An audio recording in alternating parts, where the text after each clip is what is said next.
UPSC recruitment போர்டுல இருந்து வேலைவாய்ப்பு அறிவிச்சிருக்காங்க. என்ன வேலைனா வந்து மெடிக்கல் ஆஃபீஸர். இதுக்கு மொத்த காலி பணியிடங்கள் வந்து 213.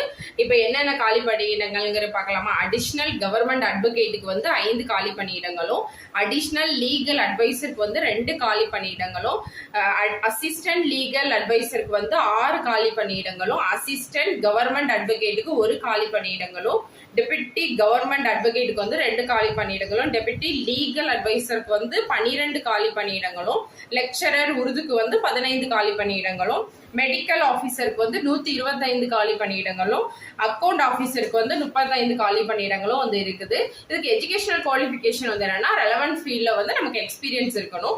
ஏஜ் லிமிட் வந்து அப் டு 50 வரை வந்து அப்ளை பண்ணிக்கலாம். எஸ்சி எஸ்டி வந்து 55 இயர்ஸும், பிடபிள்யூபிடி வந்து 56 வயசு வரையும் வந்து அப்ளை பண்ணிக்கலாம்.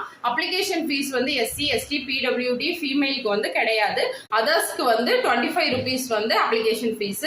செலக்ஷன் ப்ராசஸ் வந்து எப்படி இருக்கும்னா ரிட்டன் எக்ஸாம் முடிச்சுட்டு இன்டர்வியூ இருக்கும். இதுக்கு அப்ளை பண்ண வேண்டிய லாஸ்ட் டேட் வந்து 2/10/2025. வெப்சைட் வந்து www.upsc.gov.in.